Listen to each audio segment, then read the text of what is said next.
Murder in the Rue Morgue. And there's a gorilla that features in that. You can see someone's murdered over here. Ooh, the Pit and the Pendulum. Oh, that one's pretty awesome. These are very Victorian feeling. I really enjoyed going to the Edgar Allan Poe National Historic Site. I was very excited. Also, oh, let me show you. The stamp for that site was cool. They had two stamps, right? The traditional one, and then they had this. So yeah, this one I'm sending to my friend. I stamped it in my stamp book, but that one's going to my friend. The next half of this video is some random things that I haven't mentioned. So I already mentioned the snowman, and I already mentioned the flying saucer in the square, I'm pretty sure. I've got 5 things to talk about. Although I might have mentioned the Don Knotts statue as well. I'm going to leave that one off. We were driving down the highway and fields everywhere. And in one field, there were these random minions made out of hay. So I pulled over, I turned around, I backed up, and I ran into the field, and I got some selfies with minions. They were cool. In Johnstown, I sought out the Steve Ditko mural. So this is the only authorized mural, I guess, for Steve Ditko, and it's in Johnstown. It was gorgeous. Oh, wait, I think I talked about this one already, too. Okay, sorry, I'm being repetitive. I also sought out the Magneto mural. Now, what's funny about the Magneto mural, it's in this industrial area of the city. It's actually some kind of metal worker, so it's really big, and it's spread out. It goes along the entire fence of the property, and it's like his arms are spread out, his cape is spread out, and it's like he's calling up all the metal in the workyard. It's pretty cool. Even though the mural itself isn't the best mural, the whole idea of it was really cool. Finally, there's this KKK kicked out. Now, I don't know what this is actually called. It's not a statue. It's basically this bronze piece attached to a stone slab. And what was really interesting about it, it was way in the back of the town next to the railroad tracks, and it's kind of just like forgotten there.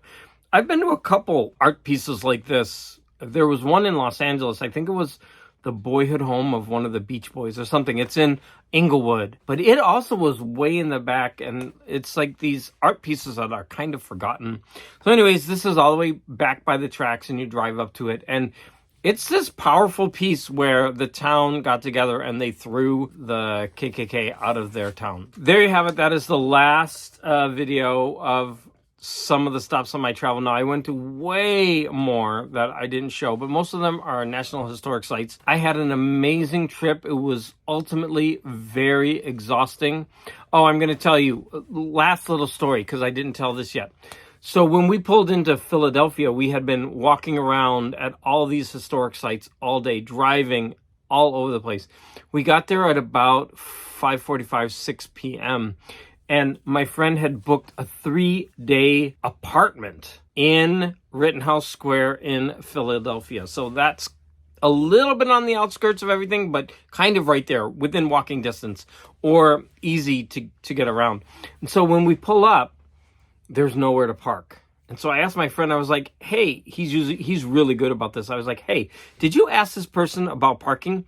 And he said, yeah, she said that there was street parking. And in my mind, I immediately thought there was something wrong. I was like, no, there's no street parking here. Like, there was nothing.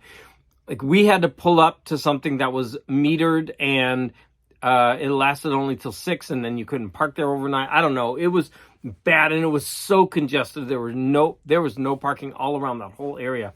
I was like, uh-oh. In my mind, I was like, there's something really wrong here. Then we couldn't find the address. Oh, my friend had paid like $350 or $360 for the 3-night stay. I walked around the whole block. We kept walking up and down after, we put some money in, by pay by card, put some money in the meter just to figure out what was going on. And so finally we found it. It was inside of a condo hotel that had a name, but it wasn't really showing the address.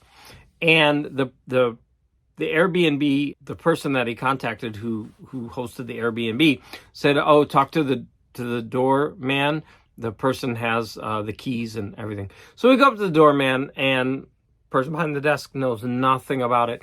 Meanwhile, it is so humid. It's so hot. We're running around. We're frustrated. We've been driving and touring all day. Like, when we were in the car, I was like, before we even found the desk, I was like, to my friend, his name is Bob, I was like, Bob, this is a scam. And, we were both, kind of hot and bothered at this point. And he was getting defensive. I was like, because he's used AirBNB many times, like, I've never had a problem. This is not a scam. She's got good reviews, blah, blah, blah. I was like, Bob, this is 100% a scam. This is a scam. And yeah, so he was getting a bit defensive. I made it a point. I'm like, it's not your fault, but this is a scam. We've got to make other arrangements. Meanwhile, he was contacting the people with Airbnb, no response from the person. Finally, he calls the company. We get somebody on. She says that she will call us back within a half an hour. She never does. And in fact, he called again after the half hour, like 45 minutes, and that person had left. And so they assigned it to a new person. And we were just like, wait, what? And at this point, my friend was getting mad. He was getting a little curt with the person on the phone. I always feel bad for people on the phone, but he's like, well, that's their job. They have to deal with the problems. So at this point, we were so hungry. I'm like, Bob, let's just drive and find something to eat. And we had to drive for a while, and we found a diner, and it was actually a really nice diner. So we were able to sit there for about an hour and a half, eat, just kind of collect our thoughts. And we rented a place by the airport, but that totally affected everything that we did in Philadelphia, because at that point I was over Philadelphia. It was near the end of our trip. It was so hot. I was just done, because the last time when I drove across country and I went to Boston, I had a similar experience. It was pouring rain, and I got to Boston. There was nowhere to park. And I was just like, oh, I'm over the city. I found the Edgar Allan Poe statue because it was near where I parked. I took a picture of that, and I left Boston. I was like, screw Boston. I'm out of here. And I went to Salem. I was like, forget Boston, which is so unfortunate because I have to go back to Boston. I mean, Boston has so much history. But I love the places that you travel to. You just out in the country, and then you find these random historic sites.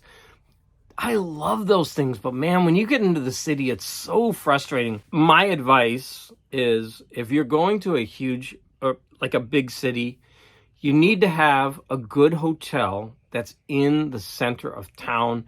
You pay the money.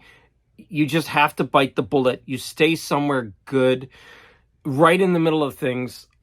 It just makes everything so much better. Don't drive in. Take the tours that they offer, especially take the nighttime tours. Those are always wonderful. I love the nighttime tours. Me and my friend, we were just so over it at that point. And so we ended up getting a hotel room for 2 or 3, I think 2 nights near the airport. In Philadelphia, we only went in for like one afternoon, and we just did everything in one afternoon, and then we were done. We went to a nature reserve the next night, and then the next morning we were out. It was like, yeah, the big cities, man, they get you. And I live in big cities, San Francisco, Los Angeles, New York. I've lived and been to all of these cities, but man, they're just a pain in the butt when you're traveling. Anyways, that turned into a little rant, but that's what we went through. It was honest travel problems. Airbnb, I'm not bagging on Airbnb. There are scammers in anything that you do. But one bad thing I'll say is that they didn't follow through.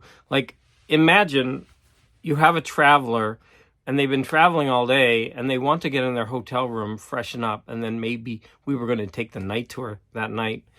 And, just get some dinner, do the night tour. Everything ruined. Stuck in the car, stuck in the heat. We were for 2.5 hours in this situation. It just ruined everything. I know businesses, they're big, but they should realize these things, that they're dealing with real people with real problems, and we eventually got helped, and my friend got his money back. He got a full refund, right? But I don't think that most people would go through all of that hassle, and they would probably just give up, and those scammers win, right? But my friend, he stuck through it, and he got the money back.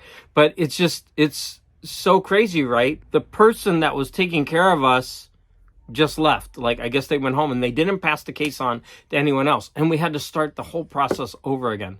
That's not really acceptable. They really did help us later. The next woman on the phone, she was good. She helped us. My friend was getting hurt. Like I said, she was always kind. I felt bad for her. And she did get us the refund.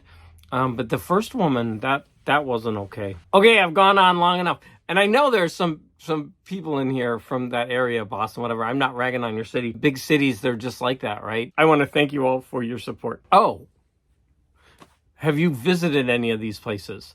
What did you think about the places that I showed or mentioned? Would you please leave comments? I love responding to the comments of my videos. Many people don't click the like button. They don't, or the thumbs up button. I don't know why. I get a lot of people who actually watch the videos. Maybe they just start them and then they stop. I don't know. I don't really look at the numbers, but a lot of people don't push the like button, and I don't understand why that is. Every video that I watch, no matter if I like it or not, I always click the like button just because it helps. And I usually don't ask people to do that, but I just wonder why. Like, if I have 50 people who watched my video, and that's kind of high for my videos, I usually get like 4 likes. And I'm like, what? That's weird. Why? I mean, I'm likable. Anyways, I want to thank you for your support.